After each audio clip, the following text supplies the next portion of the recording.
Leviticus. Leviticus 1. The Lord spoke to Moses from the sacred tent, and gave him instructions for the community of Israel to follow when they offered sacrifices. Sacrifices to please me must be completely burned on the bronze altar. Bulls or rams or goats are the animals to be used for these sacrifices. If the animal is a bull, it must not have anything wrong with it. Lead it to the entrance of the sacred tent, and I will let you know if it is acceptable to me. Lay your hand on its head, and I will accept the animal as a sacrifice for taking away your sins. After the bull is killed in my presence, some priests from Aaron's family will offer its blood to me by splattering it against the four sides of the altar. Skin the bull and cut it up, while the priests pile wood on the altar fire to make it start blazing. Wash the bull's insides and hind legs, so the priests can lay them on the altar with the head, the fat, and the rest of the animal. A priest will then send all of it up in smoke with a smell that pleases me. If you sacrifice a ram or a goat, it must not have anything wrong with it. Lead the animal to the north side of the altar, where it is to be killed in my presence.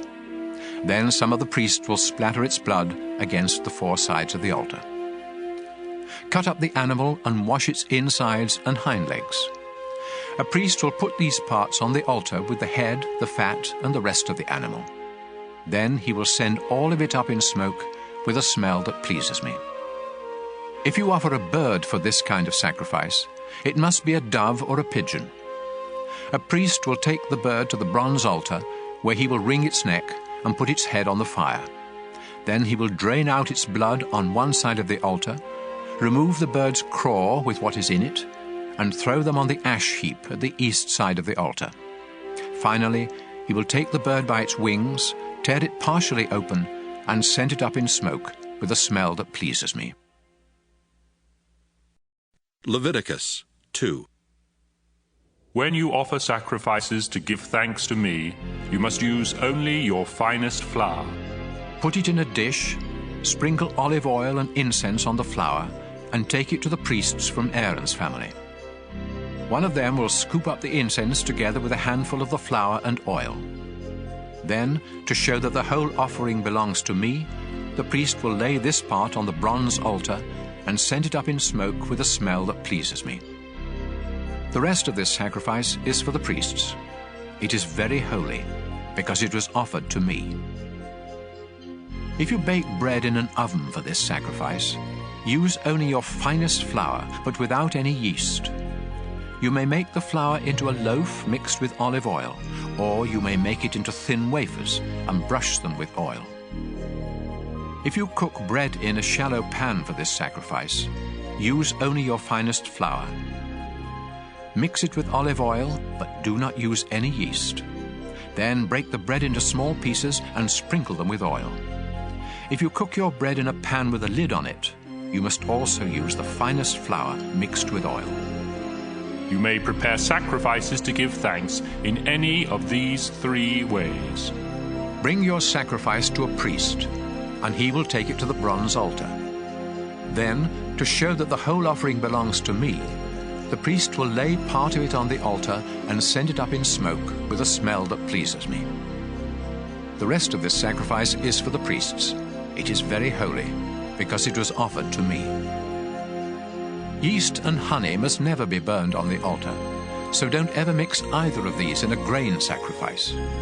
You may offer either of them separately when you present the first part of your harvest to me, but they must never be burned on the altar.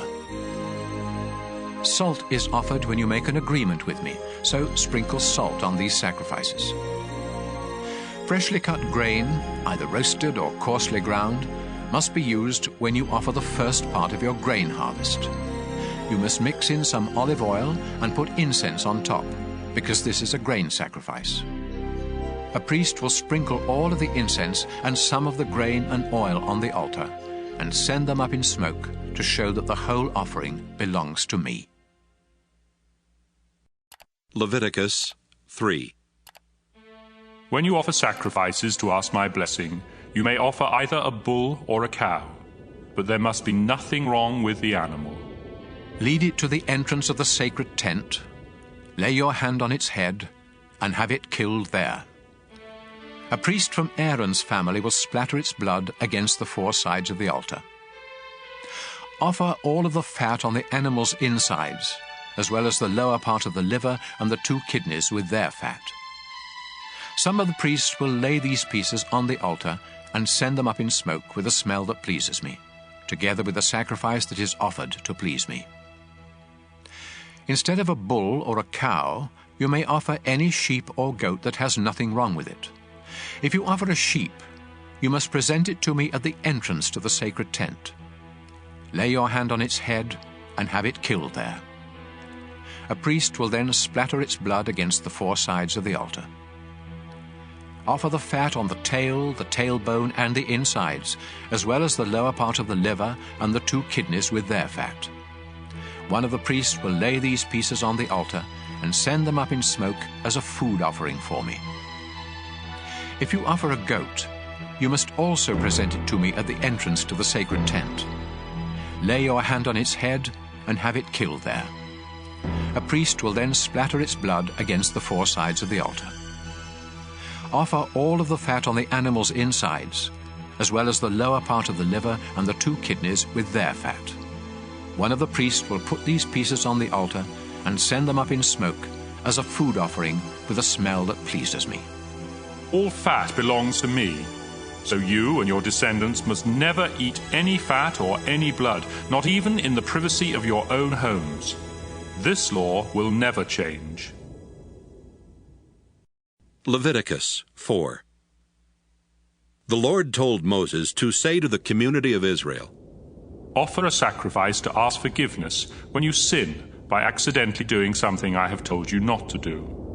When the high priest sins, he makes everyone else guilty too. And so he must sacrifice a young bull that has nothing wrong with it.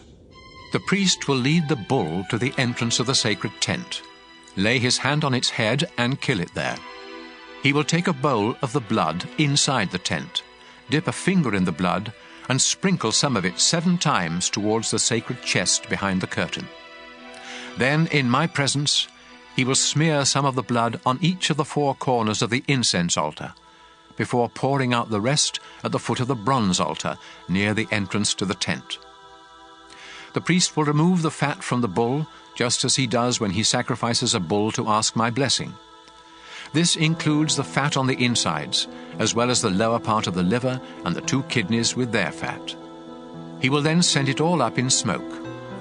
The skin and flesh of the bull, together with its legs, insides, and the food still in its stomach, are to be taken outside the camp and burned on a wood fire near the ash heap. When the nation of Israel disobeys me without meaning to, the whole nation is still guilty. Once you realize what has happened, you must sacrifice a young bull to ask my forgiveness. Lead the bull to the entrance of the sacred tent, where your tribal leaders will lay their hands on its head before having it killed in my presence. The priest will take a bowl of the animal's blood inside the sacred tent, dip a finger in the blood, and sprinkle some of it 7 times towards the sacred chest behind the curtain.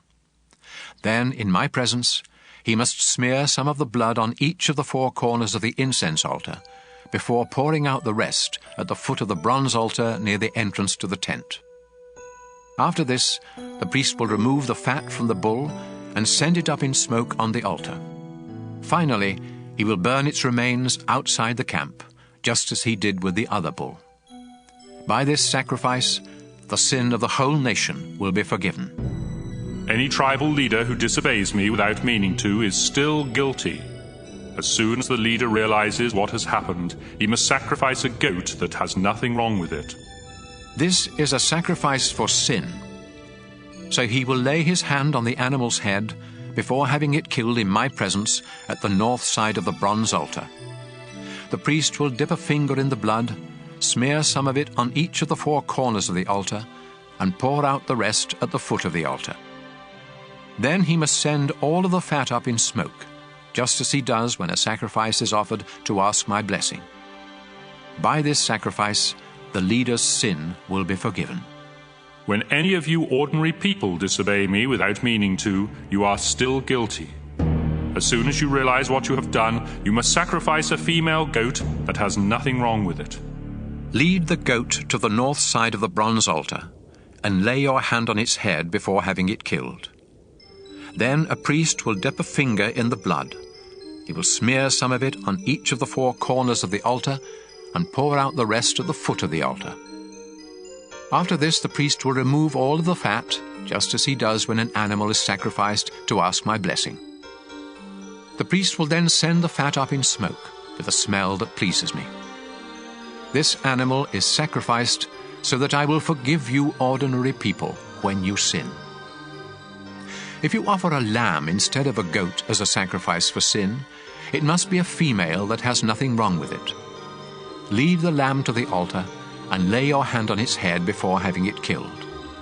The priest will dip a finger in the blood, smear some of it on each of the four corners of the altar, and pour out the rest at the foot of the altar. After this, all of the fat must be removed, just as when an animal is sacrificed to ask my blessing. Then the priest will send it up in smoke to me, together with a food offering, and your sin will be forgiven. Leviticus 5. If you refuse to testify in court about something you saw or know has happened, you have sinned and can be punished. You are guilty and unfit to worship me if you accidentally touch the dead body of any kind of unclean animal. You are guilty if you find out that you have accidentally touched any waste that comes from a human body. You are guilty the moment you realize that you have made a hasty promise to do something good or bad. As soon as you discover that you have committed any of these sins, you must confess what you have done. Then you must bring a female sheep or goat to me as the price for your sin. A priest will sacrifice the animal, and you will be forgiven. If you are poor and cannot afford to bring an animal, you may bring 2 doves or 2 pigeons. One of these will be a sacrifice to ask my forgiveness, and the other will be a sacrifice to please me. Give both birds to the priest, who will offer one as a sacrifice to ask my forgiveness. He will wring its neck without tearing off its head, splatter some of its blood on one side of the bronze altar, and drain out the rest at the foot of the altar. Then he will follow the proper rules for offering the other bird as a sacrifice to please me. You will be forgiven when the priest offers these sacrifices as the price for your sin. If you are so poor that you cannot afford doves or pigeons, you may bring 2 pounds of your finest flour. This is a sacrifice to ask my forgiveness. So don't sprinkle olive oil or sweet-smelling incense on it. Give the flour to a priest who will scoop up a handful and send it up in smoke together with the other offerings. This is a reminder that all of the flour belongs to me. By offering this sacrifice, the priest pays the price for any of these sins you may have committed. The priest gets the rest of the flour just as he does with grain sacrifices. The Lord told Moses what the people must do to make things right when they find out they have cheated the Lord without meaning to. If this happens, you must either sacrifice a ram that has nothing wrong with it, or else pay the price of a ram with the official money used by the priests. In addition, you must pay what you owe, plus a fine of 20%. Then the priest will offer the ram as a sacrifice to make things right, and you will be forgiven. If you break any of my commands without meaning to, you are still guilty and you can be punished. When you realize what you have done, you must either bring to the priest a ram that has nothing wrong with it, or else pay him for one. The priest will then offer it as a sacrifice to make things right, and you will be forgiven.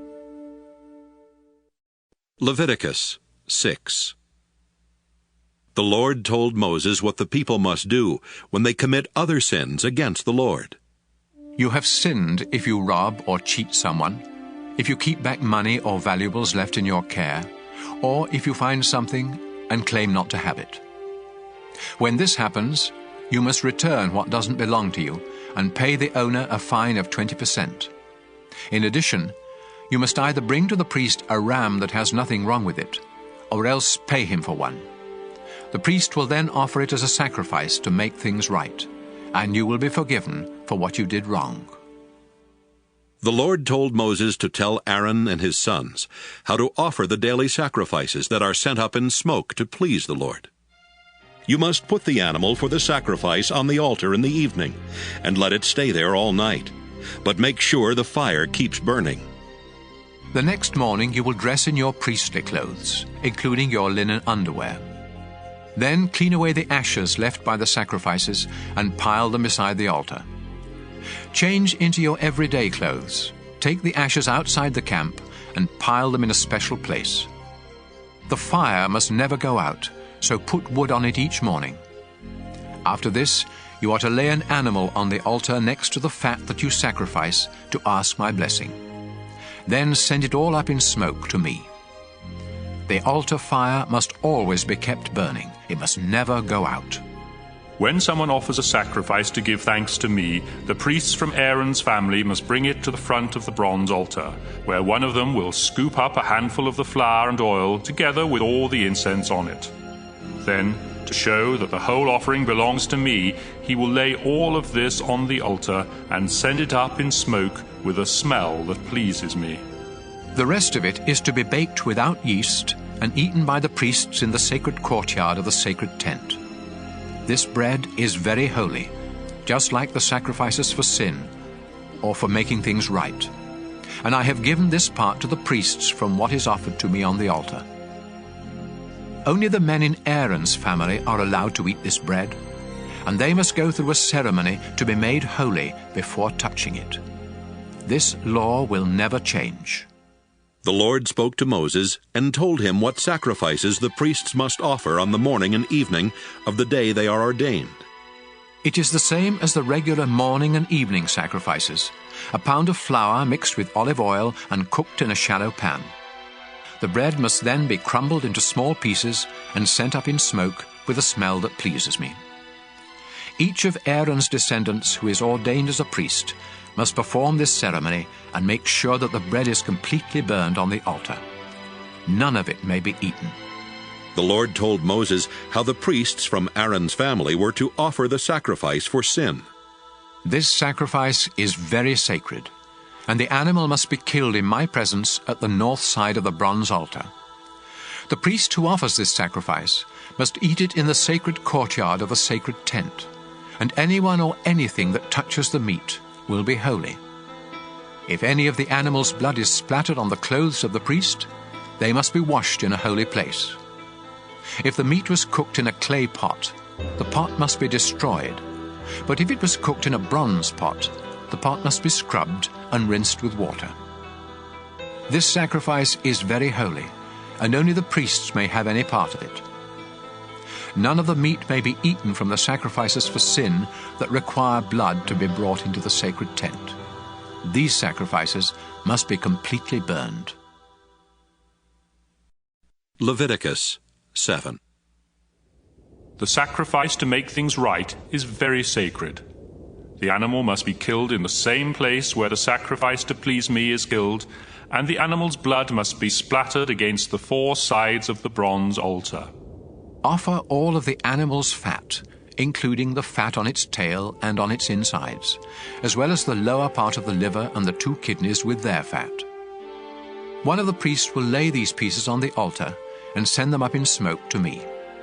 This sacrifice for making things right is very holy. Only the priests may eat it, and they must eat it in a holy place. The ceremony for this sacrifice and the one for sin are just alike, and the meat may be eaten only by the priest who performs this ceremony of forgiveness. In fact, the priest who offers a sacrifice to please me may keep the skin of the animal, just as he may eat the bread from a sacrifice to give thanks to me. All other grain sacrifices, with or without olive oil in them, are to be divided equally among the priests of Aaron's family.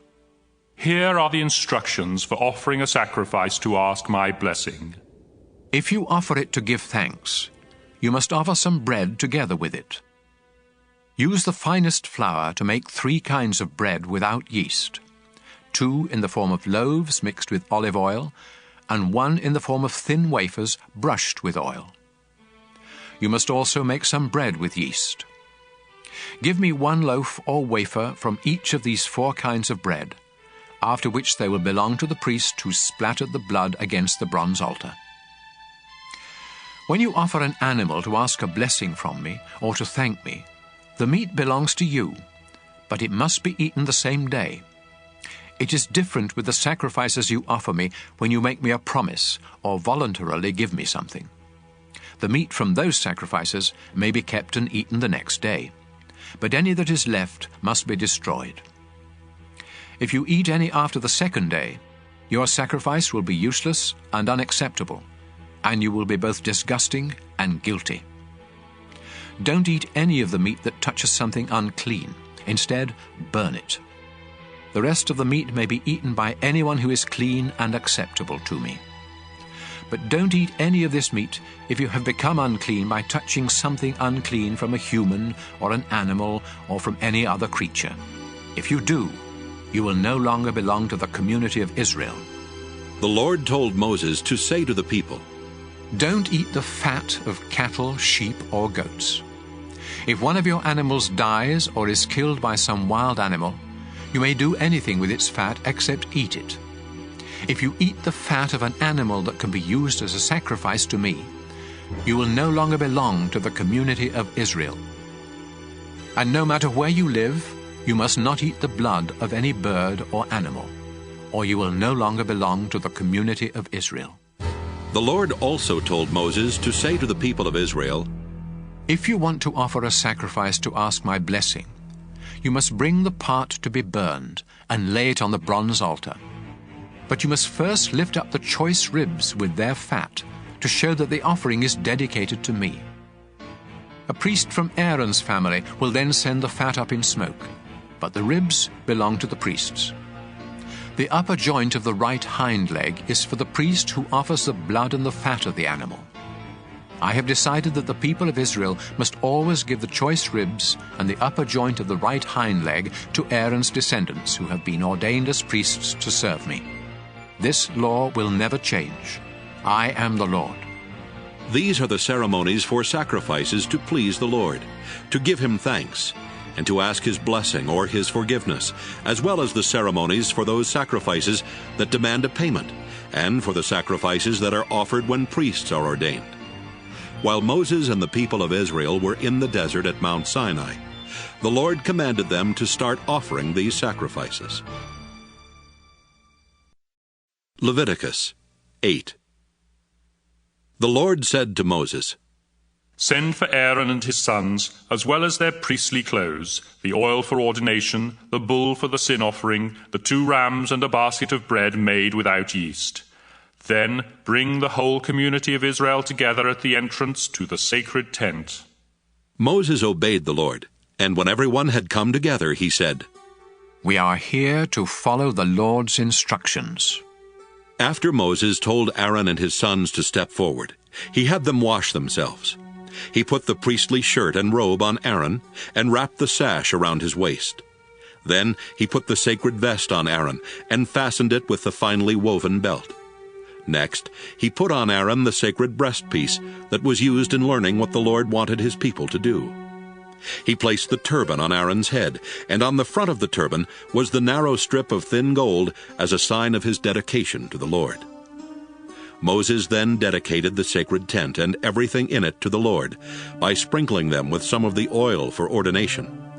He sprinkled the bronze altar 7 times, and he sprinkled its equipment, as well as the large bronze bowl and its base. He also poured some of the oil on Aaron's head to dedicate him to the Lord. At last, Moses dressed Aaron's sons in their shirts, then tied sashes around them and put special caps on them, just as the Lord had commanded. Moses led out the bull that was to be sacrificed for sin, and Aaron and his sons laid their hands on its head. After it was killed, Moses dipped a finger in the blood and smeared some of it on each of the 4 corners of the bronze altar before pouring out the rest at the foot of the altar. This purified the altar and made it a fit place for offering the sacrifice for sin. Moses then took the fat on the bull's insides, as well as the lower part of the liver and the 2 kidneys, with their fat, and sent them up in smoke on the altar fire. Finally, he took the skin and the flesh of the bull, together with the food still in its stomach, and burned them outside the camp, just as the Lord had commanded. Moses led out the ram for the sacrifice to please the Lord. After Aaron and his sons had laid their hands on its head, Moses killed the ram and splattered its blood against the four sides of the altar. Moses had the animal cut up, and he washed its insides and hind legs. Then he laid the head, the fat, and the rest of the ram on the altar, and sent them up in smoke with a smell that pleased the Lord. All this was done just as the Lord had commanded. Moses led out the ram for the ceremony of ordination. Aaron and his sons laid their hands on its head, and it was killed. Moses smeared some of its blood on Aaron's right earlobe, some on his right thumb, and some on the big toe of his right foot. Moses did the same thing for Aaron's sons, before splattering the rest of the blood against the four sides of the altar. He took the animal's fat tail, the fat on its insides, and the lower part of the liver and the two kidneys with their fat, and the right hind leg. Then he took from a basket some of each of the 3 kinds of bread that had been made without yeast, and had been dedicated to the Lord. Moses placed the bread on top of the meat, and gave it all to Aaron and his sons, who lifted it up to show that it was dedicated to the Lord. After this, Moses placed it on the fires of the altar, and sent it up in smoke with a smell that pleased the Lord. This was part of the ordination ceremony. Moses lifted up the choice ribs of the ram, to show that they were dedicated to the Lord. This was the part that the Lord had said Moses could have. Finally, Moses sprinkled the priestly clothes of Aaron and his sons with some of the oil for ordination, and with some of the blood from the altar. So Aaron and his sons, together with their priestly clothes, were dedicated to the Lord. Moses said to Aaron and his sons, "The Lord told me that you must boil this meat at the entrance to the sacred tent, and eat it there with the bread. Burn what is left over, and stay near the entrance to the sacred tent until the ordination ceremony ends 7 days from now. We have obeyed the Lord in everything that has been done today, so that your sins may be forgiven. The Lord has told me that you must stay near the entrance to the tent for 7 days and nights, or else you will die." Aaron and his sons obeyed everything that the Lord had told Moses they must do. Leviticus 9. 8 days later, Moses called together Aaron, his sons, and Israel's leaders. Then he said to Aaron, "Find a young bull and a ram that have nothing wrong with them. Offer the bull to the Lord as a sacrifice for sin, and the ram as a sacrifice to please him. Tell the people of Israel that they must offer sacrifices as well. They must offer a goat as a sacrifice for sin, and a bull and a ram as a sacrifice to please the Lord. The bull and the ram must be a year old and have nothing wrong with them. Then the people must offer a bull and a ram as a sacrifice to ask the Lord's blessing, and also a grain sacrifice mixed with oil. Do this because the Lord will appear to you today." After the animals and the grain had been brought to the front of the sacred tent, and the people were standing there in the presence of the Lord, Moses said, "The Lord has ordered you to do this, so that he may appear to you in all of his glory. Aaron, step up to the altar and offer the sacrifice to please the Lord. Then offer the sacrifices for the forgiveness of your sins and for the sins of the people, just as the Lord has commanded."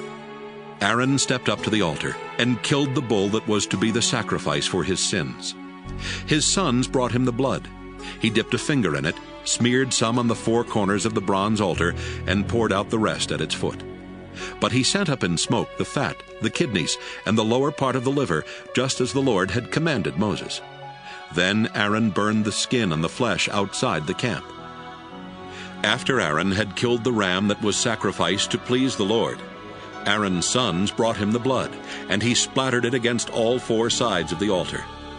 They brought him each piece of the animal, including the head, and he burned them all on the altar. He washed the insides and the hind legs, and also sent them up in smoke. Next, Aaron sacrificed the goat for the sins of the people, as he had done with the sacrifice for his own sins. And so he burned this sacrifice on the altar in the proper way. he also presented the grain sacrifice and burned a handful of the flour on the altar as part of the morning sacrifice. At last, he killed the bull and the ram as a sacrifice to ask the Lord's blessing on the people. Aaron's sons brought him the blood, and he splattered it against the four sides of the altar. His sons placed all the fat, as well as the kidneys and the lower part of the liver, on top of the choice ribs. Then Aaron burned the fat on the altar and lifted up the ribs and the right hind leg to show that these were dedicated to the Lord. This was done just as the Lord had instructed Moses. Aaron held out his hand and gave the people his blessing, before coming down from the bronze altar where he had offered the sacrifices. He and Moses went into the sacred tent, and when they came out, they gave the people their blessing. Then the Lord appeared to the people in all his glory. The Lord sent fiery flames that burned up everything on the altar, and when everyone saw this, they shouted and fell to their knees to worship the Lord. Leviticus 10. Nadab and Abihu were two of Aaron's sons, but they disobeyed the Lord by burning incense to him on a fire pan when they were not supposed to. Suddenly the Lord sent fiery flames and burned them to death. Then Moses told Aaron that this was exactly what the Lord had meant when he said, I demand respect from my priests, and I will be praised by everyone. Aaron was speechless. Moses sent for Mishael and Elzaphan, the two sons of Aaron's uncle Uzziel. Then he told them, Take these two dead relatives of yours outside the camp, far from the entrance to the sacred tent. So they dragged the dead men away by their clothes. Then Moses told Aaron and his other two sons, Eleazar and Ithamar, Don't show your sorrow by messing up your hair and tearing your priestly clothes, or the Lord will get angry. He will kill the three of you and punish everyone else. It's all right for your relatives, the people of Israel, to mourn for those he destroyed by fire, but you are the Lord's chosen priests, and you must not leave the sacred tent, or you will die. Aaron and his two sons obeyed Moses. The Lord said to Aaron, When you or your sons enter the sacred tent, you must never drink beer or wine. If you do, you will die right there. This law will never change. You must learn the difference between what is holy and what isn't holy, and between the clean and the unclean.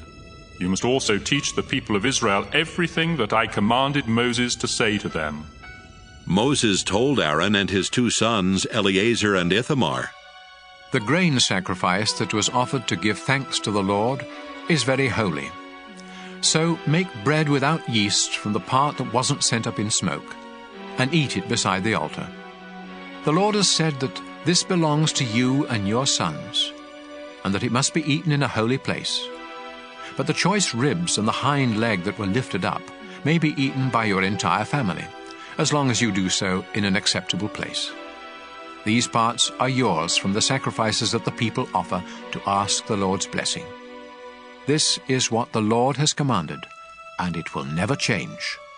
When Moses asked around and learned that the ram for the sin sacrifice had already been burned on the altar, he became angry with Eleazar and Ithamar and said, Why didn't you eat the meat from this sacrifice in an acceptable place? It is very holy, and the Lord has given you this sacrifice to remove Israel's sin and guilt. Whenever an animal's blood isn't brought into the sacred tent, I commanded you to eat its meat in an acceptable place, but you burned it instead. Their father Aaron replied, Today 2 of my sons offered the sacrifice for sin and the sacrifice to please the Lord, and look what has happened to me. Would the Lord have approved if I had eaten the sacrifice for sin? Moses was satisfied with Aaron's reply. Leviticus 11.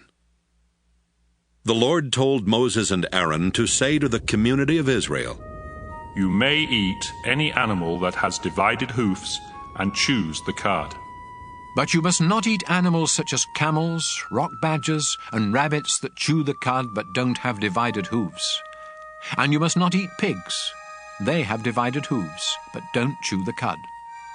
All of these animals are unclean, and you are forbidden even to touch their dead bodies. You may eat anything that lives in water and has fins and scales, but it would be disgusting for you to eat anything else that lives in water, and you must not even touch their dead bodies. Eagles, vultures, buzzards, crows, ostriches, hawks, seagulls, owls, pelicans, storks, herons, hoopoes, and bats are also disgusting, and you are forbidden to eat any of them. The only winged insects you may eat are locusts, grasshoppers, and crickets. All other winged insects that crawl are too disgusting for you to eat. Don't even touch the dead bodies of animals that have divided hooves, but don't chew the cud. And don't touch the dead bodies of animals that have paws. If you do, you must wash your clothes, but you are still unclean until evening. Moles, rats, mice, and all kinds of lizards are unclean. Anyone who touches their dead bodies, or anything touched by their dead bodies, becomes unclean until evening. If something made of wood, cloth, or leather touches one of their dead bodies, it must be washed, but it is still unclean until evening. If any of these animals is found dead in a clay pot, the pot must be broken to pieces, and everything in it becomes unclean. If you pour water from this pot on any food, that food becomes unclean, and anything drinkable in the pot becomes unclean. If the dead body of one of these animals touches anything else, including ovens and stoves, that thing becomes unclean and must be destroyed. A spring or a cistern where one of these dead animals is found is still clean, but anyone who touches the animal becomes unclean. If the dead body of one of these animals is found lying on seeds that have been set aside for planting, the seeds remain clean, but seeds that are soaking in water become unclean if the dead animal is found in the water. If an animal that may be eaten happens to die and you touch it, you become unclean until evening. If you eat any of its meat or carry its body away, you must wash your clothes, but you are still unclean until evening. Don't eat any of those disgusting little creatures that crawl or walk close to the ground. If you eat any of them, you will become just as disgusting and unclean as they are. I am the Lord your God, and you must dedicate yourself to me and be holy, just as I am holy. Don't become disgusting by eating any of these unclean creatures. I brought you out of Egypt so that I could be your God. Now you must become holy because I am holy.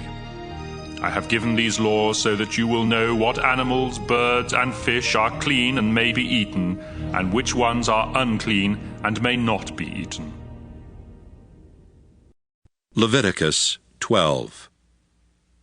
The Lord told Moses to say to the community of Israel, If a woman gives birth to a son, she is unclean for 7 days, just as she is during her monthly period. Her son must be circumcised on the 8th day, but her loss of blood keeps her from being completely clean for another 33 days. During this time, she must not touch anything holy or go to the place of worship. Any woman who gives birth to a daughter is unclean for 2 weeks, just as she is during her period. And she won't be completely clean for another 66 days. When the mother has completed her time of cleansing, she must come to the front of the sacred tent and bring to the priest a year-old lamb as a sacrifice to please me, and a dove or a pigeon as a sacrifice for sin. After the priest offers the sacrifices to me, the mother will become completely clean from her loss of blood, whether her child is a boy or a girl. If she cannot afford a lamb, she can offer 2 doves or 2 pigeons, one as a sacrifice to please me, and the other as a sacrifice for sin. Leviticus 13. The Lord told Moses and Aaron to say to the people, If sores or boils or a skin rash should break out and start spreading on your body, you must be brought to Aaron or one of the other priests. If the priest discovers that the hair in the infected area has turned white, and that the infection seems more than skin deep, he will say, This is leprosy. You are unclean. But if the infected area is white and only skin deep, and if the hair in it hasn't turned white, the priest will order you to stay away from everyone else for 7 days. If the disease hasn't spread by that time, he will order you to stay away from everyone else for another 7 days. Then, if the disease hasn't gotten any worse or spread, the priest will say, "You are clean. It was only a sore. After you wash your clothes, you may go home." However, if the disease comes back, you must return to the priest. If it is discovered that the disease has started spreading, he will say, "This is leprosy. You are unclean." Any of you with a skin disease must be brought to a priest.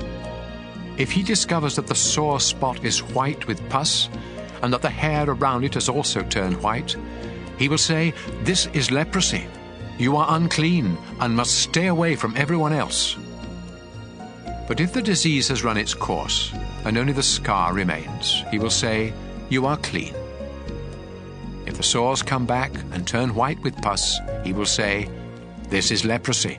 You are unclean." However, if the sores heal and only white spots remain, the priest will say, "You are now clean." If you have a sore that either swells or turns reddish white after it has healed, then you must show it to a priest. If he discovers that the hair in the infected area has turned white, and that the infection seems more than skin deep, he will say, "This is leprosy. You are unclean." But if the white area is only on the surface of the skin and hasn't gotten any worse, and if the hair in it hasn't turned white, he will have you stay away from everyone else for 7 days. If the sore begins spreading during this time, the priest will say, "You are unclean because you have a disease." But if it doesn't spread and only a scar remains, he will say, "You are now clean." If you have a burn that gets infected and turns red or reddish white, a priest must examine it. Then, if he discovers that the hair in the infected area has turned white, and that the infection seems more than skin deep, he will say, "The burn has turned into leprosy, and you are unclean."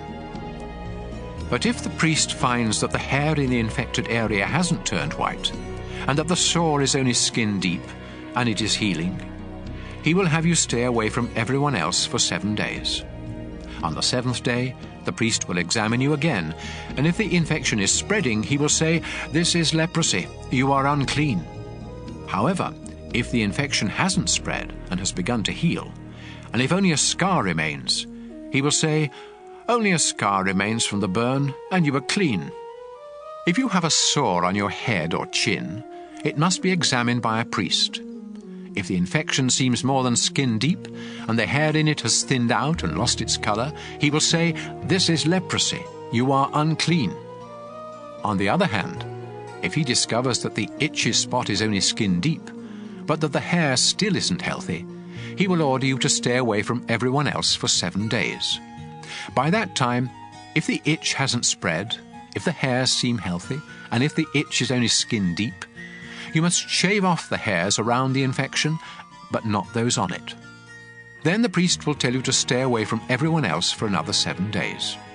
By that time, if the itch hasn't spread and seems no more than skin deep, he will say, "You are clean.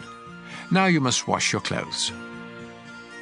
Later, if the itch starts spreading, even though the hair is still healthy, the priest will say, "You are unclean."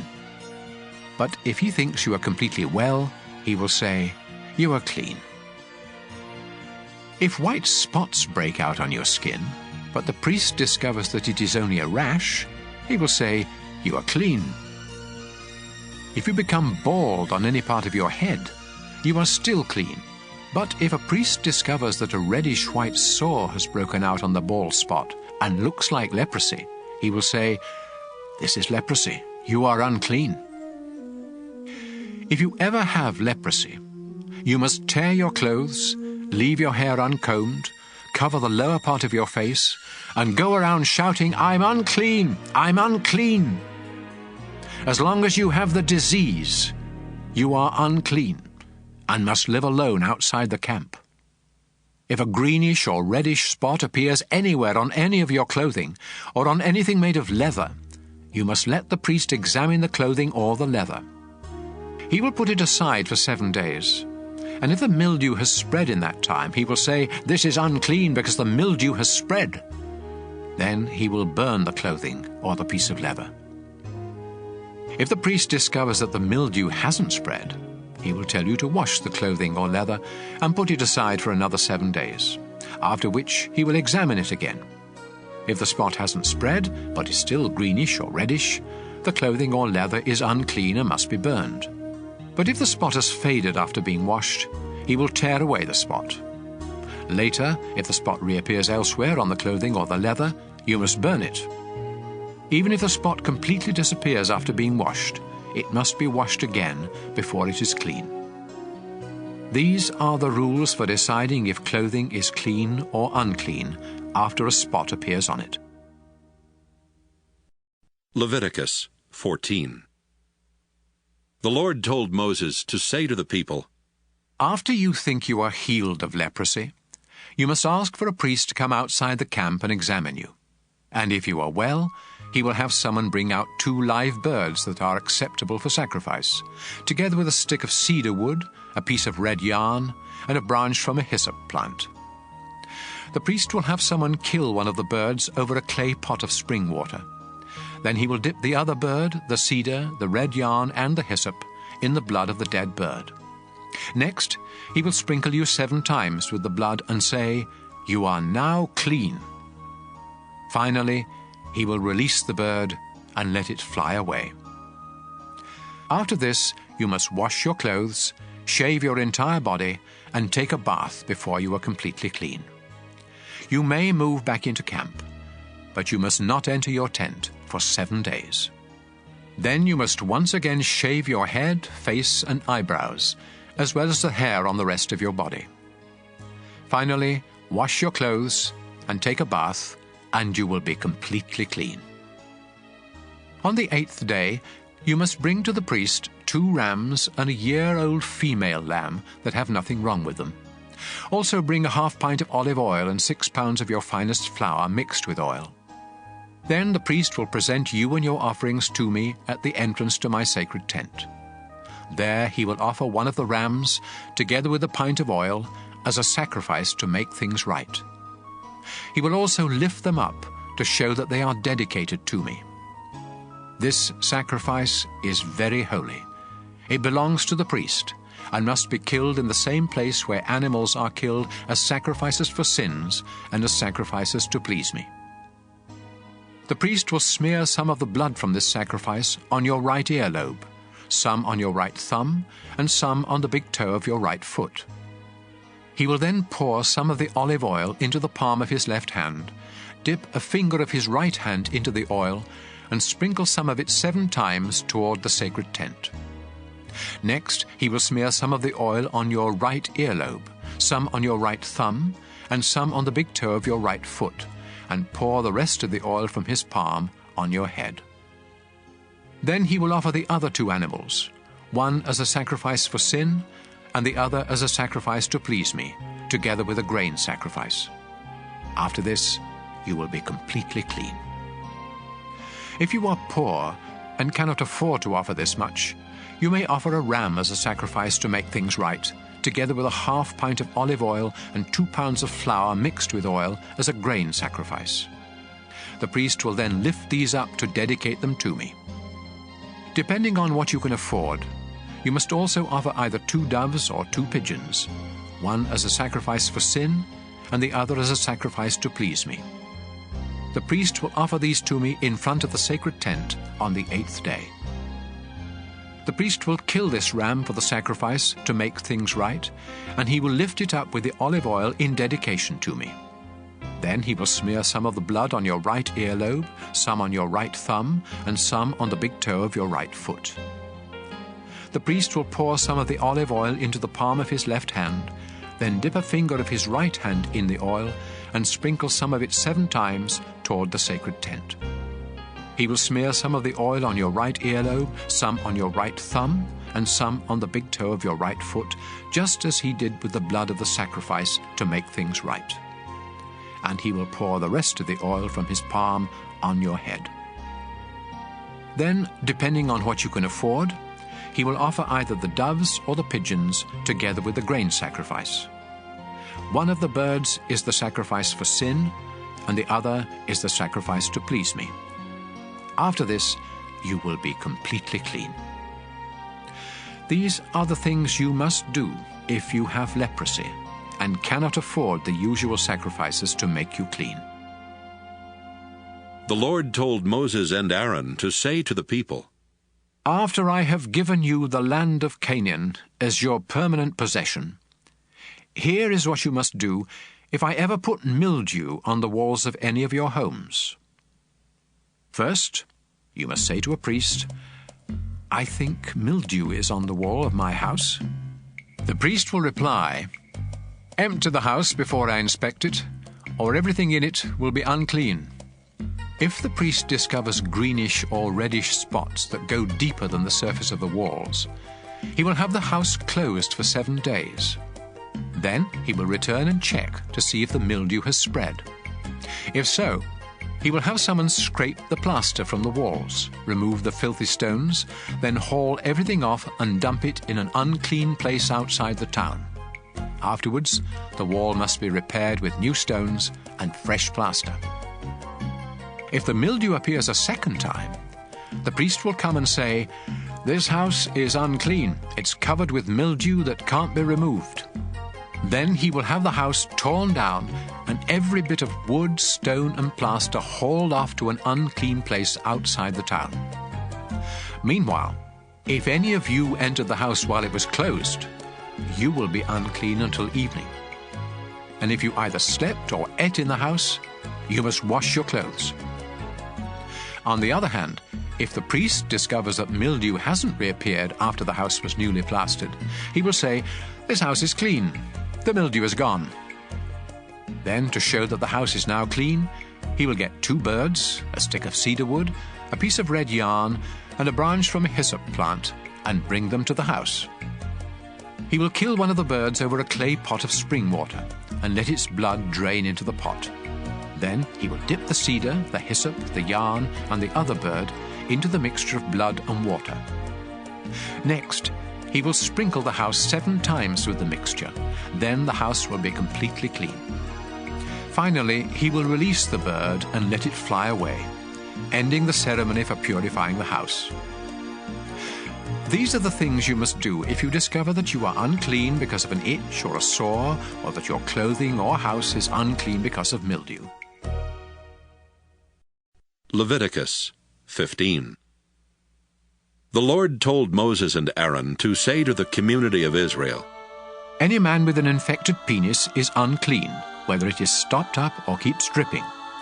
Anything that he rests on or sits on is also unclean. And if you touch either these or him, you must wash your clothes and take a bath, but you still remain unclean until evening. If you are spit on by the man, you must wash your clothes and take a bath, but you still remain unclean until evening. Any saddle or seat on which the man sits is unclean. And if you touch or carry either of these, you must wash your clothes and take a bath, but you will still remain unclean until evening. If the man touches you without first washing his hands, you must wash your clothes and take a bath, but you still remain unclean until evening.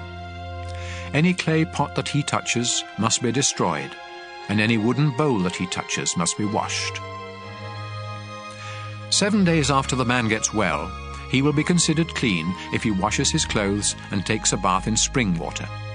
On the 8th day, he must bring either 2 doves or 2 pigeons to the front of my sacred tent and give them to a priest. The priest will offer one of the birds as a sacrifice for sin, and the other as a sacrifice to please me. Then I will consider the man completely clean. Any man who has a flow of semen must take a bath, but he still remains unclean until evening. If the semen touches anything made of cloth or leather, these must be washed, but they still remain unclean until evening. After having sex, both the man and the woman must take a bath, but they still remain unclean until evening. When a woman has her monthly period, she remains unclean for 7 days. And if you touch her, you must take a bath, but you remain unclean until evening. Anything that she rests on or sits on is also unclean, And if you touch either of these, you must wash your clothes and take a bath, but you still remain unclean until evening. Any man who has sex with her during this time becomes unclean for 7 days, and anything he rests on is also unclean. Any woman who has a flow of blood outside her regular monthly period is unclean until it stops, just as she is during her monthly period. Anything that she rests on or sits on during this time is also unclean, just as it would be during her period. If you touch either of these, you must wash your clothes and take a bath, but you still remain unclean until evening. 7 days after the woman gets well, she will be considered clean. On the 8th day, she must bring either 2 doves or 2 pigeons to the front of my sacred tent and give them to a priest. He will offer one of the birds as a sacrifice for sin, and the other as a sacrifice to please me. Then I will consider the woman completely clean. When any of you become unclean, you must stay away from the rest of the community of Israel. Otherwise, my sacred tent will become unclean, and the whole nation will die. These are the things you men must do if you become unclean because of an infected penis, or if you have a flow of semen. And these are the things you women must do when you become unclean either because of your monthly period or an unusual flow of blood. This is also what you men must do if you have sex with a woman who is unclean. Leviticus 16. 2 of Aaron's sons had already lost their lives for disobeying the Lord. So the Lord told Moses to say to Aaron, I, the Lord, appear in a cloud over the place of mercy on the sacred chest, which is behind the inside curtain of the sacred tent. And I warn you not to go there except at the proper time. Otherwise you will die. Before entering this most holy place, you must offer a bull as a sacrifice for your sins and a ram as a sacrifice to please me. You will take a bath and put on the sacred linen clothes, including the underwear, the robe, the sash, and the turban.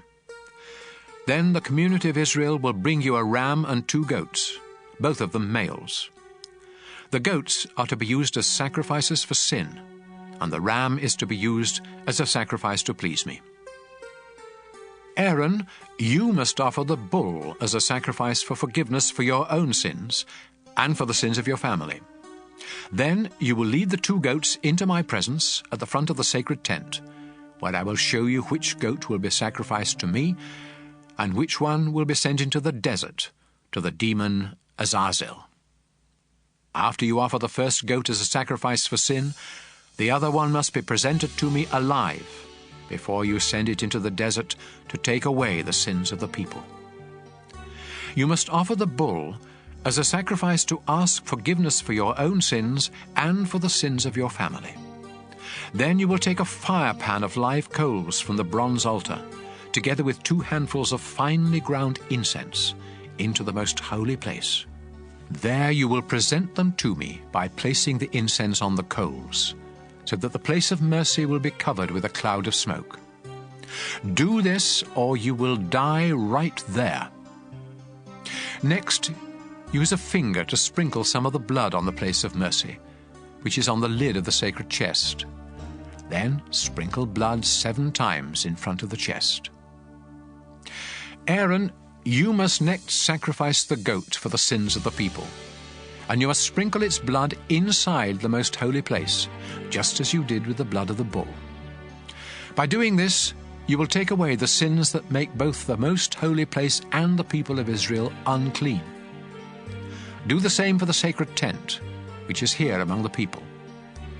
Only you are allowed in the sacred tent from the time you enter until the time you come out. After leaving the tent, you will purify the bronze altar by smearing each of its 4 corners with some of the blood from the bull and from the goat. Use a finger to sprinkle the altar 7 times with the blood, and it will be completely clean from the sins of the people. After you have purified the most holy place, the sacred tent, and the bronze altar, you must bring the live goat to the front of the tent. There you will lay your hands on its head while confessing every sin the people have committed, And you will appoint someone to lead the goat into the desert, so that it can take away their sins. Finally, this goat that carries the heavy burden of Israel's sins must be released deep in the desert. Aaron, after this, you must go inside the sacred tent, take a bath, put on your regular priestly clothes, and leave there the clothes you put on before entering the most holy place. Then you will come out and offer sacrifices to please me, and sacrifices for your sins and for the sins of the people. The fat from these sacrifices for sin must be sent up in smoke on the bronze altar. The one who led the goat into the desert and sent it off to the demon Azazel must take a bath and wash his clothes before coming back into camp.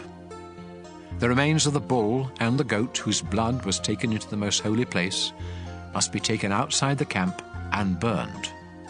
And whoever does this must take a bath and change clothes before coming back into camp. On the 10th day of the 7th month of each year, you must go without eating to show sorrow for your sins, and no one, including foreigners who live among you, is allowed to work. This is the day on which the sacrifice for the forgiveness of your sins will be made in my presence, and from now on it must be celebrated each year.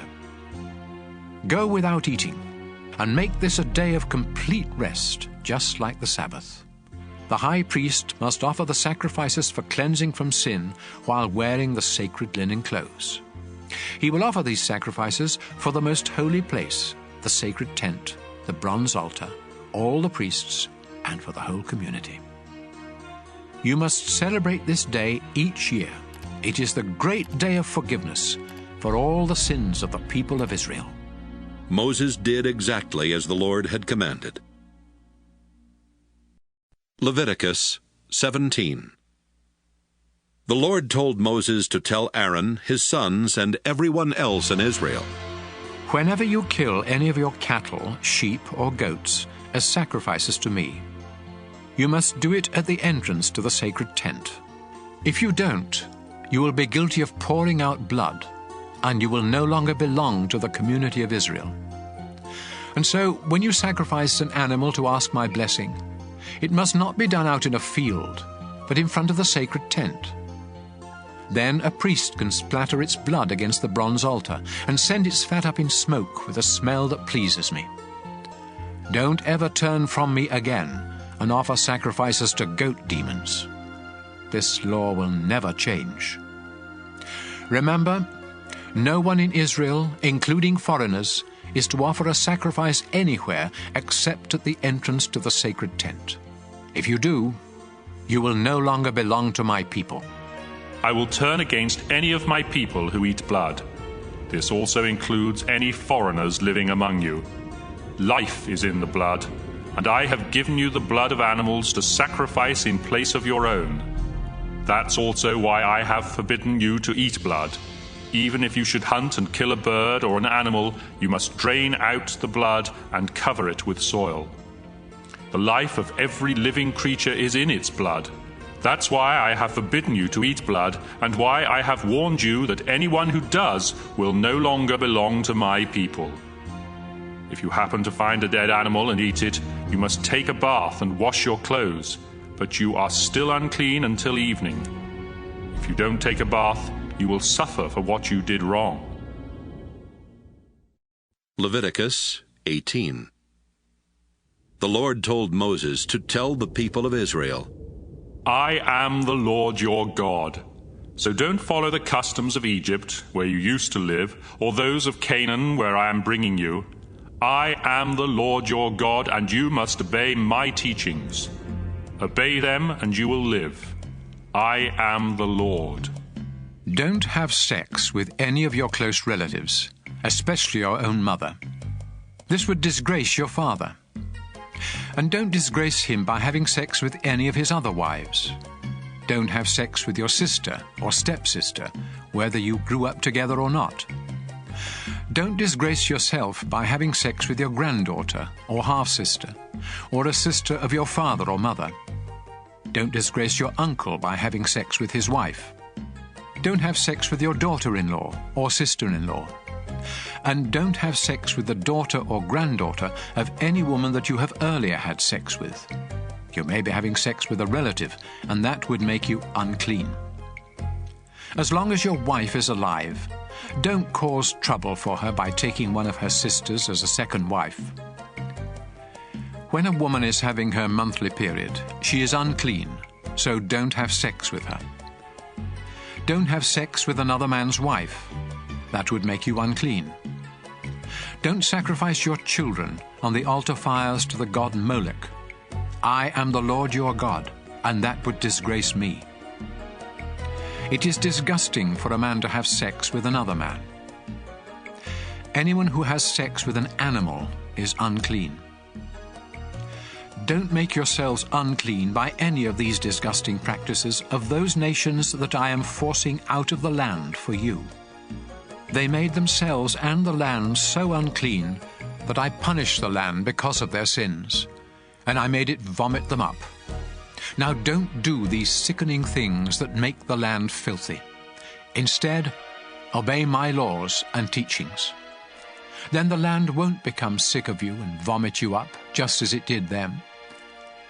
If any of you do these vulgar, disgusting things, you will be unclean and no longer belong to my people. I am the Lord your God, and I forbid you to follow their sickening way of life. Leviticus 19. The Lord told Moses to say to the community of Israel, I am the Lord your God. I am holy, and you must be holy too. Respect your father and your mother. Honor the Sabbath, and don't make idols or images. I am the Lord your God. When you offer a sacrifice to ask my blessing, be sure to follow my instructions. You may eat the meat either on the day of the sacrifice or on the next day, but you must burn anything left until the third day. If you eat any of it on the third day, the sacrifice will be disgusting to me, and I will reject it. In fact, you will be punished for not respecting what I say is holy, and you will no longer belong to the community of Israel. When you harvest your grain, always leave some of it standing along the edges of your fields, and don't pick up what falls on the ground. Don't strip your grapevines clean or gather the grapes that fall off the vines. Leave them for the poor and for those foreigners who live among you. I am the Lord your God. Do not steal or tell lies or cheat others. Do not misuse my name by making promises you don't intend to keep. I am the Lord your God. Do not steal anything or cheat anyone, and don't fail to pay your workers at the end of each day. I am the Lord your God, and I command you not to make fun of the deaf or to cause a blind person to stumble. Be fair, no matter who is on trial. Don't favor either the poor or the rich.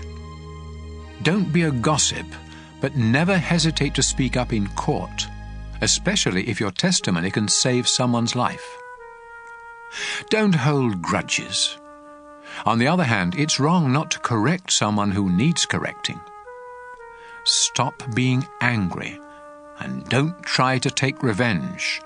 I am the Lord, and I command you to love others as much as you love yourself. Breed your livestock animals only with animals of the same kind. And don't plant two kinds of seed in the same field, or wear clothes made of different kinds of material. If a man has sex with a slave woman who is promised in marriage to someone else, he must pay a fine, but they are not to be put to death. After all, she was still a slave at the time. The man must bring a ram to the entrance of the sacred tent and give it to a priest, who will then offer it as a sacrifice to me, so the man's sins will be forgiven. After you enter the land, you will plant fruit trees, but you are not to eat any of their fruit for the first 3 years. In the 4th year, the fruit must be set apart as an expression of thanks to me, the Lord God. Do this, and in the 5th year those trees will produce an abundant harvest of fruit for you to eat. Don't eat the blood of any animal. Don't practice any kind of witchcraft. I forbid you to shave any part of your head or beard, or to cut and tattoo yourself as a way of worshipping the dead. Don't let your daughters serve as temple prostitutes. This would bring disgrace both to them and the land. I command you to respect the Sabbath and the place where I am worshipped. Don't make yourself disgusting to me by going to people who claim they can talk to the dead.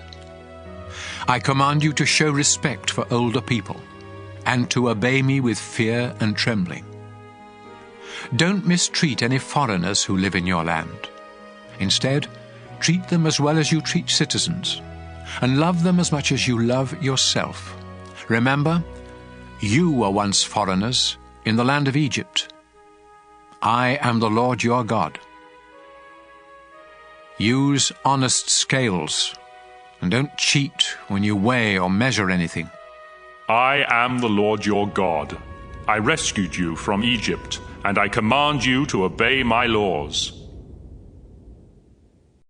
Leviticus 20.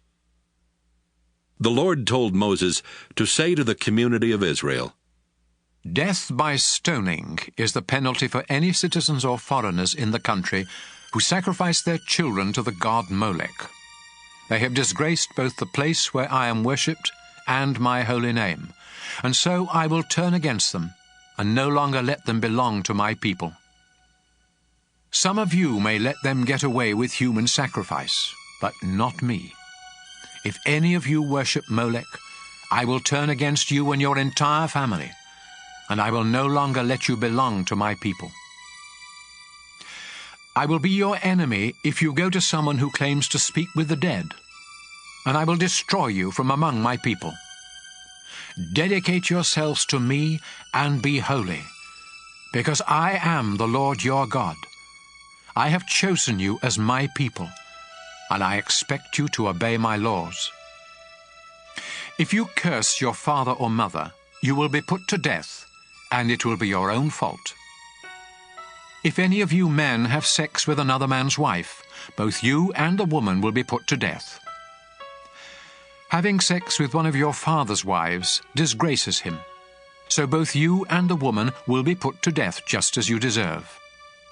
It isn't natural to have sex with your daughter-in-law, and both of you will be put to death just as you deserve.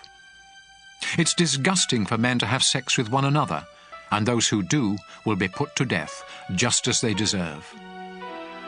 It isn't natural for a man to marry both a mother and her daughter, and so all three of them will be burned to death. If any of you have sex with an animal, both you and the animal will be put to death just as you deserve. If you marry one of your sisters, you will be punished, and the two of you will be disgraced by being openly forced out of the community.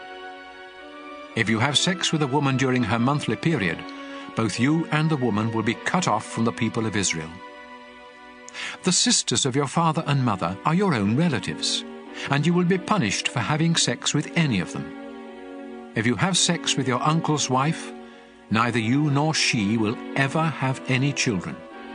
And if you marry your sister-in-law, neither of you will ever have any children. Obey my laws and teachings, or else the land I am giving you will become sick of you and throw you out. The nations I am chasing out did these disgusting things, and I hated them for it. So don't follow their example. I am the Lord your God, and I have promised you their land that is rich with milk and honey. I have chosen you to be different from other people. That's why you must make a difference between animals and birds that I have said are clean and unclean. This will keep you from becoming disgusting to me. I am the Lord, the holy God. You have been chosen to be my people, and so you must be holy too. If you claim to receive messages from the dead, you will be put to death by stoning, just as you deserve. Leviticus 21. The Lord gave Moses these instructions for Aaron's sons, the priests. Touching a dead body will make you unclean. So don't go near a dead relative, except your mother, father, son, daughter, brother, or an unmarried sister who has no husband to take care of her. Don't make yourself unclean by attending the funeral of someone related to you by marriage. Don't shave any part of your head, or trim your beard, or cut yourself, to show that you are mourning. I am the Lord your God, and I have chosen you alone to offer sacrifices of food to me on the altar. That's why you must keep yourselves holy. Don't marry a divorced woman, or a woman who has served as a temple prostitute. You are holy because I am holy. And so you must be treated with proper respect, since you offer food sacrifices to me, the God of holiness. If any of you priests has a daughter who disgraces you by serving as a temple prostitute, she must be burned to death. If you are the high priest, you must not mess up your hair or tear your clothes in order to mourn for the dead. Don't make yourself unclean by going near a dead body, not even that of your own father or mother. If you leave the sacred place to attend a funeral, both you and the sacred place become unclean, because you are the high priest. If you are the high priest, you must marry only a virgin from your own tribe.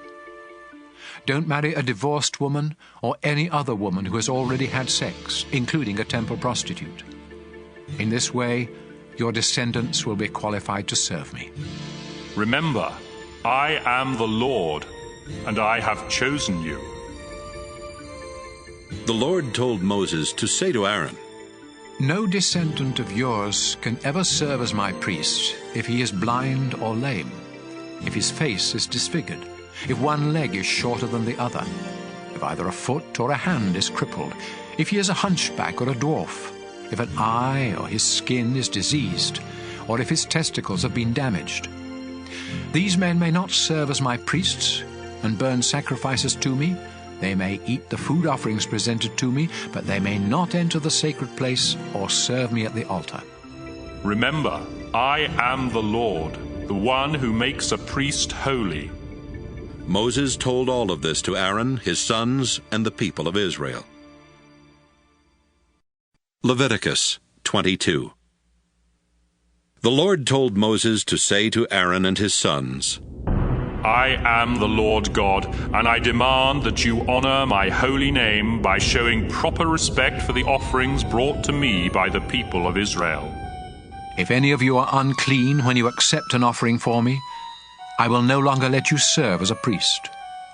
None of you may take part in the sacred meals while you have a skin disease or an infected penis, or after you have been near a dead body or have had a flow of semen, or if you have touched an unclean creature of any sort, including an unclean person. Once you are unclean, you must take a bath, but you still cannot eat any of the sacred food until evening. I command you not to eat anything that is killed by a wild animal or dies a natural death. This would make you unclean. Obey me, or you will die on duty for disgracing the place of worship. Remember, I am the Lord, the one who makes a priest holy. Only you priests and your families may eat the food offerings. These are too sacred for any of your servants. However, any slave that you own, including those born into your household, may eat this food. If your daughter marries someone who isn't a priest, she can no longer have any of this food. But if she returns to your home, either widowed or divorced, and has no children, she may join in the meal. Only members of a priestly family can eat this food, and anyone else who accidentally does so must pay for the food plus a fine of 20%. I warn you not to treat lightly the offerings that are brought by the people of Israel. Don't let them become guilty of eating this sacred food. Remember, I am the Lord, the one who makes these offerings holy. The Lord told Moses to tell Aaron and his sons and everyone else the rules for offering sacrifices. He said, The animals that are to be completely burned on the altar must have nothing wrong with them. or else I won't accept them. Bulls or rams or goats are the animals to be used for these sacrifices. When you offer a sacrifice to ask my blessing, there must be nothing wrong with the animal. This is true whether the sacrifice is part of a promise or something you do voluntarily. Don't offer an animal that is blind or injured, or that has an infection or a skin disease. If one of your cattle or lambs has a leg that is longer or shorter than the others, you may offer it voluntarily, but not as part of a promise. As long as you live in this land, don't offer an animal with injured testicles. And don't bring me animals you bought from a foreigner. I won't accept them, because they are no better than one that has something wrong with it. The Lord told Moses to say, Newborn cattle, sheep or goats must remain with their mothers for 7 days. But on the 8th day, you may send them up in smoke to me, and I will accept the offering. Don't sacrifice a newborn animal and its mother on the same day. When you offer a sacrifice to give thanks to me, you must do it in a way that is acceptable. Eat all of the meat that same day, and don't save any for the next day. I am the Lord your God. Obey my laws and teachings. I am the Lord. I demand respect from the people of Israel, so don't disgrace my holy name. Remember, I am the one who chose you to be priests and rescued all of you from Egypt, so that I would be your Lord. Leviticus 23. The Lord told Moses to say to the community of Israel, I have chosen certain times for you to come together and worship me. You have 6 days when you can do your work, but the 7th day of each week is holy because it belongs to me. No matter where you live, you must rest on the Sabbath and come together for worship. This law will never change. Passover is another time when you must come together to worship me. And it must be celebrated on the evening of the 14th day of the first month of each year. The festival of thin bread begins on the 15th day of that same month. It lasts 7 days, and during this time you must honor me by eating bread made without yeast. On the first day of this festival, you must rest from your work and come together for worship. Each day of this festival you must offer sacrifices. Then on the final day, you must once again rest from your work and come together for worship. The Lord told Moses to say to the community of Israel, After you enter the land I am giving you, the first bundle of wheat from each crop must be given to me. So bring it to a priest on the day after the Sabbath. He will lift it up in dedication to me, and I will accept you. You must also offer a sacrifice to please me. So bring the priest a 1-year-old lamb that has nothing wrong with it, and 4 pounds of your finest flour mixed with olive oil. Then he will place these on the bronze altar and send them up in smoke with a smell that pleases me. Together with these, you must bring a quart of wine as a drink offering. I am your God, and I forbid you to eat any new grain or anything made from it until you have brought these offerings. This law will never change. 7 weeks after you offer this bundle of grain, each family must bring another offering of new grain. Do this exactly 50 days later, which is the day following the 7th Sabbath. Bring 2 loaves of bread to be lifted up in dedication to me. Each loaf is to be made with yeast and with 4 pounds of the finest flour from the first part of your harvest. At this same time, the entire community of Israel must bring 7 lambs that are a year old, a young bull, and 2 rams. These animals must have nothing wrong with them, and they must be offered as a sacrifice to please me. You must also offer the proper grain and wine sacrifices with each animal. Offer a goat as a sacrifice for sin, and 2 rams a year old as a sacrifice to ask my blessing. The priest will lift up the rams together with the bread in dedication to me. These offerings are holy and are my gift to the priest. This is a day of celebration and worship, a time of rest from your work. You and your descendants must obey this law.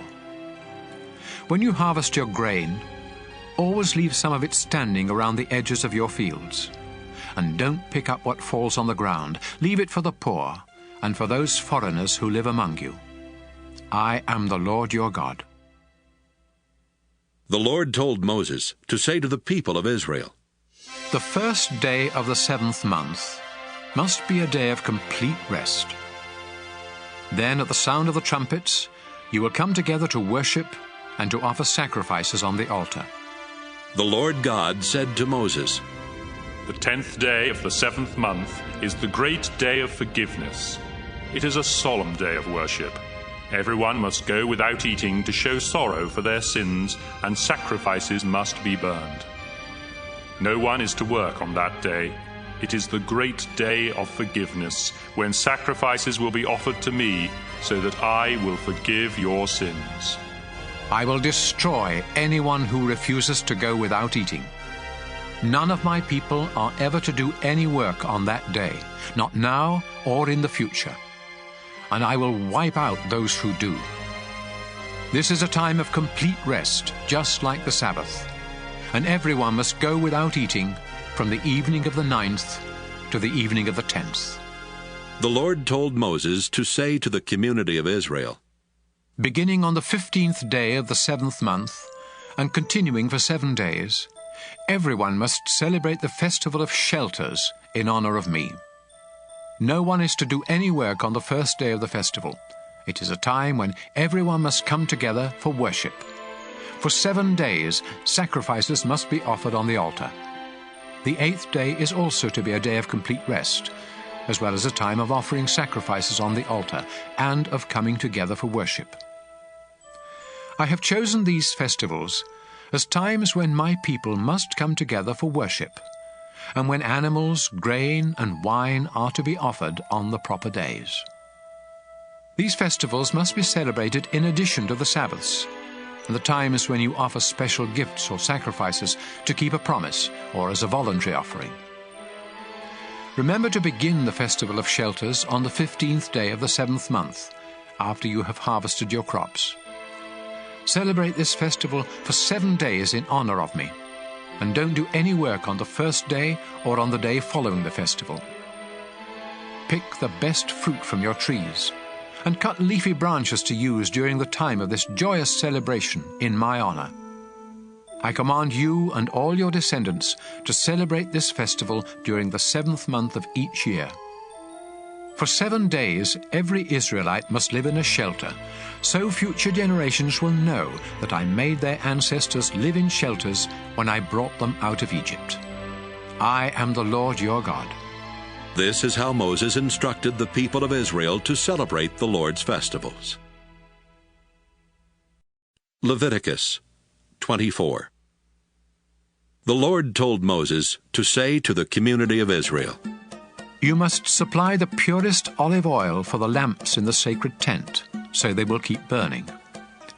Aaron will set up the golden lampstand in the holy place of the sacred tent. Then he will light the 7 lamps that must be kept burning there in my presence every night from now on. This law will never change. Use your finest flour to bake 12 loaves of bread, about 4 pounds each. Then take them into the sacred tent and lay them on the gold table in 2 rows of 6 loaves. Alongside each row, put some pure incense that will be sent up by fire in the place of the bread, as an offering to me. Aaron must lay fresh loaves on the table each Sabbath, and priests in all generations must continue this practice as part of Israel's agreement with me. This bread will always belong to Aaron and his family. It is very holy, because it was offered to me, and it must be eaten in a holy place. Shelomith, the daughter of Dibri from the tribe of Dan, had married an Egyptian, and they had a son. One day their son got into a fight with an Israelite man in camp and cursed the name of the Lord. So the young man was dragged off to Moses, who had him guarded while everyone waited for the Lord to tell them what to do. Finally the Lord said to Moses, "This man has cursed me.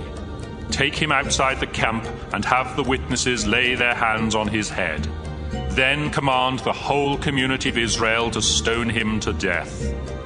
And warn the others that everyone else who curses me will die in the same way, whether they are Israelites by birth or foreigners living among you." Death is also the penalty for murder. But the killing of an animal that belongs to someone else requires only that the animal be replaced. Personal injuries to others must be dealt with in keeping with the crime. A broken bone for a broken bone, an eye for an eye, or a tooth for a tooth. It's possible to pay the owner for an animal that has been killed, but death is the penalty for murder. I am the Lord your God, and I demand equal justice both for you Israelites and for those foreigners who live among you. When Moses finished speaking, the people did what the Lord had told Moses, and they stoned to death the man who had cursed the Lord. Leviticus 25. When Moses was on Mount Sinai, the Lord told him to say to the community of Israel, After you enter the land that I am giving you, it must be allowed to rest 1 year out of every 7. You may raise grain and grapes for 6 years, but the 7th year you must let your fields and vineyards rest in honor of me, your Lord. This is to be a time of complete rest for your fields and vineyards, so don't harvest anything they produce. However, you and your slaves and your hired workers, as well as any domestic or wild animals, may eat whatever grows on its own. Once every 49 years, on the 10th day of the 7th month, which is also the great day of forgiveness, trumpets are to be blown everywhere in the land. This 50th year is sacred. It is a time of freedom and of celebration, when everyone will receive back their original property, and slaves will return home to their families. This is a year of complete celebration, so don't plant any seed or harvest what your fields or vineyards produce. In this time of sacred celebration, you may eat only what grows on its own.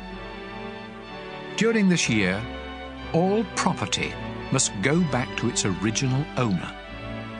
So when you buy or sell farmland, the price is to be determined by the number of crops it can produce before the next year of celebration. Don't try to cheat. If it is a long time before the next year of celebration, the price will be higher, because what is really being sold are the crops that the land can produce. I am the Lord your God, so obey me and don't cheat anyone. If you obey my laws and teachings, you will live safely in the land and enjoy its abundant crops. Don't ever worry about what you will eat during the 7th year, when you are forbidden to plant or harvest. I will see to it that you harvest enough in the 6th year to last for 3 years. In the 8th year, you will live on what you harvested in the 6th year.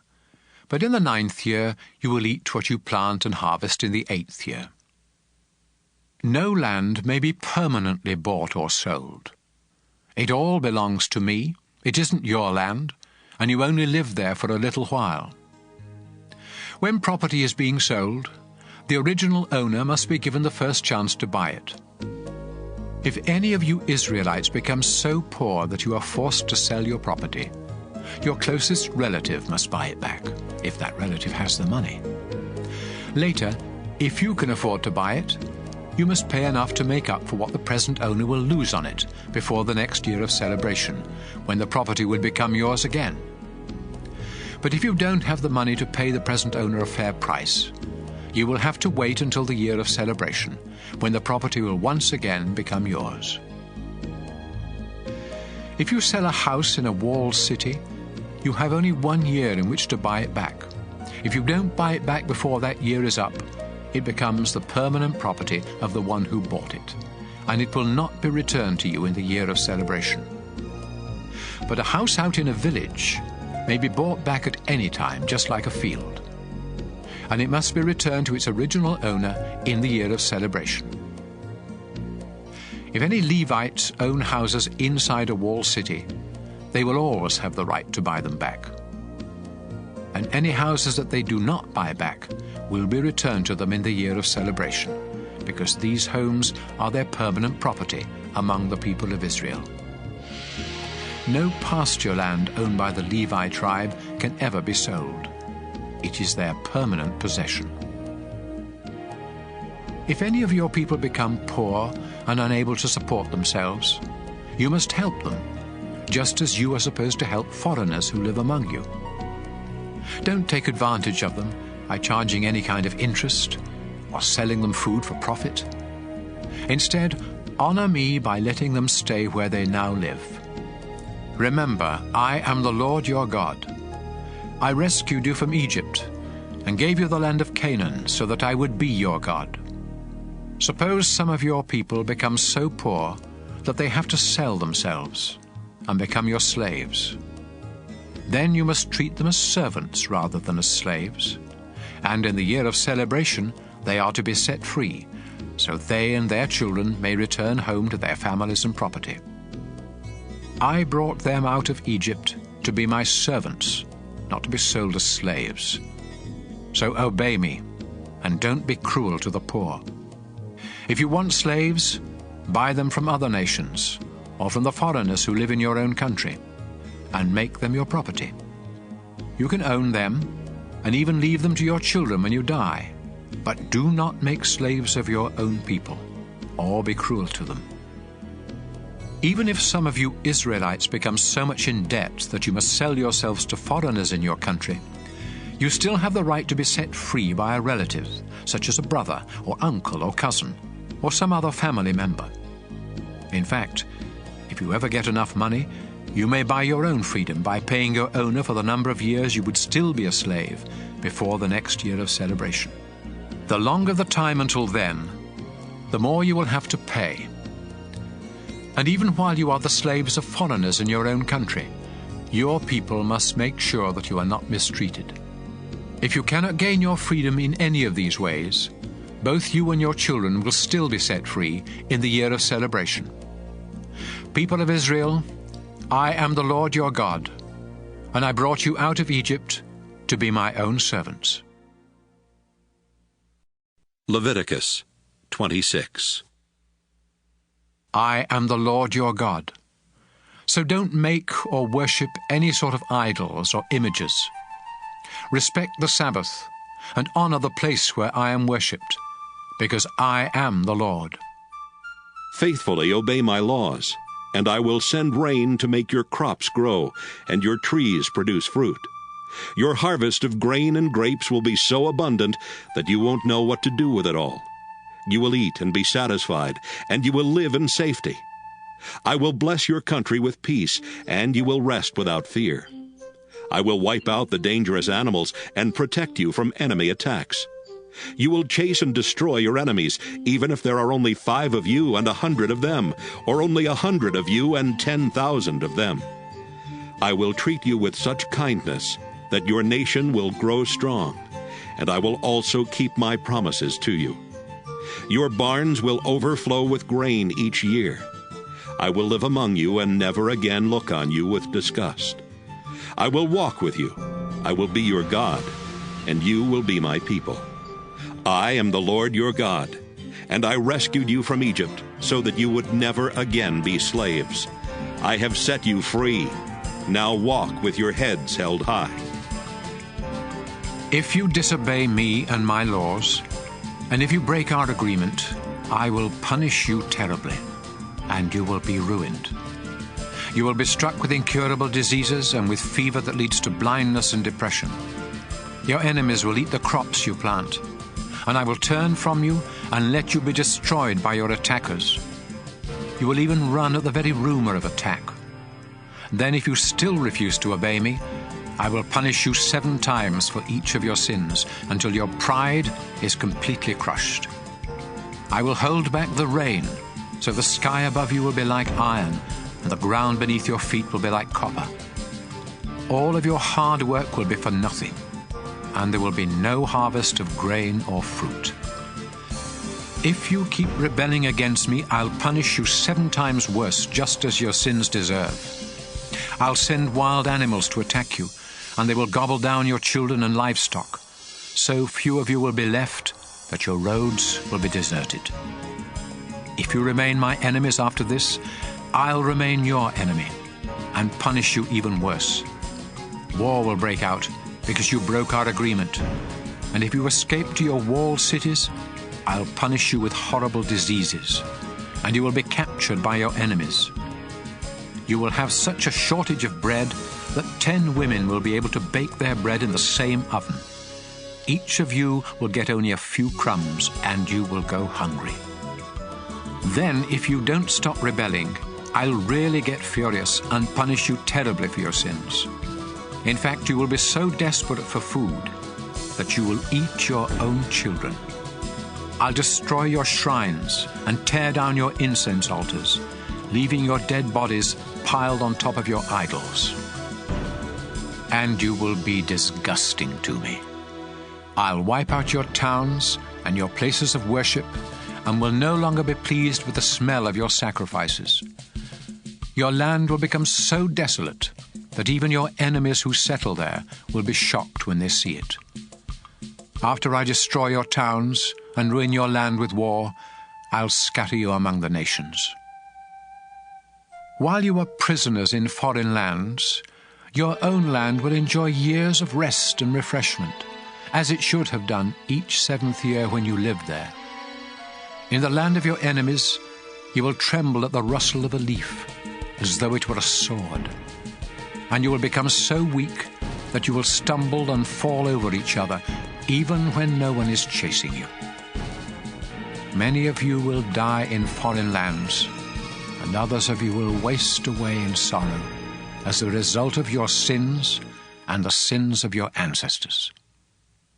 Then, suppose you realize that I turned against you and brought you to the land of your enemies because both you and your ancestors had stubbornly sinned against me. If you humbly confess what you have done and start living right, I'll keep the promise I made to your ancestors, Abraham, Isaac, and Jacob. I will bless your land and let it rest during the time that you are in a foreign country, paying for your rebellion against me and my laws.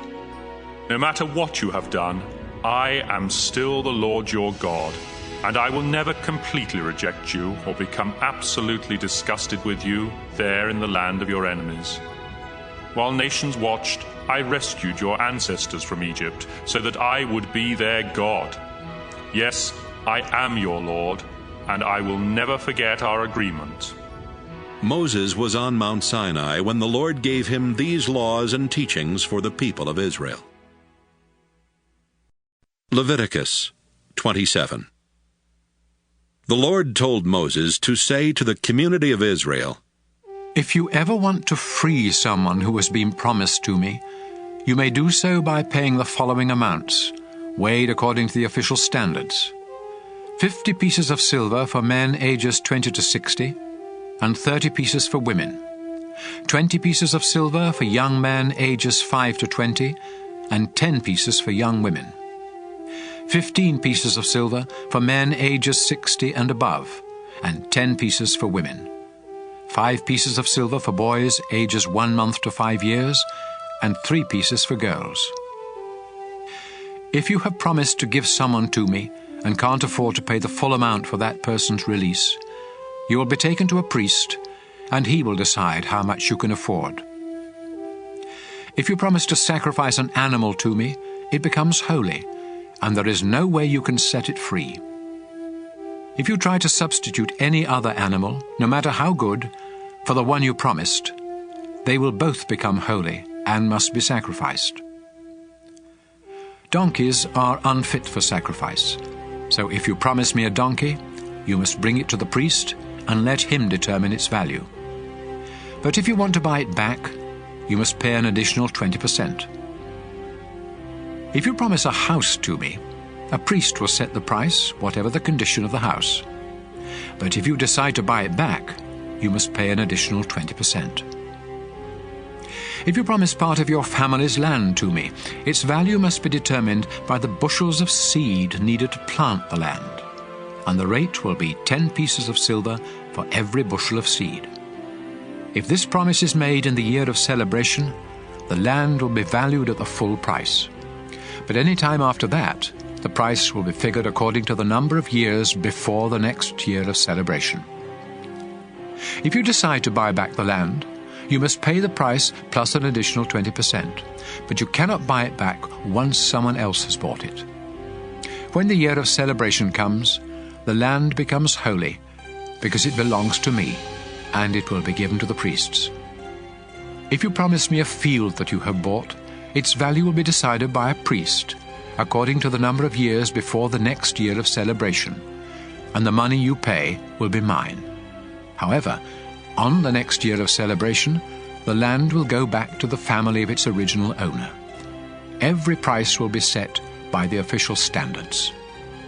All firstborn animals of your flocks and herds are already mine, and so you cannot promise any of them to me.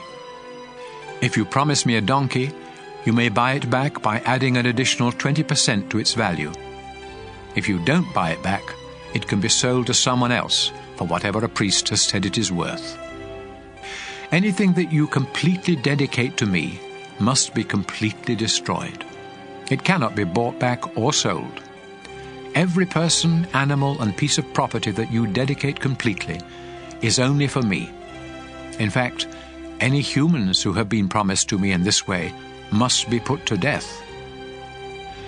10% of everything you harvest is holy and belongs to me, whether it grows in your fields or on your fruit trees. If you want to buy back this part of your harvest, you may do so by paying what it is worth plus an additional 20%. When you count your flocks and herds, 1 out of 10 of every newborn animal is holy and belongs to me, no matter how good or bad it is. If you substitute one animal for another, both of them become holy, and neither can be bought back. Moses was on Mount Sinai when the Lord gave him these laws for the people of Israel.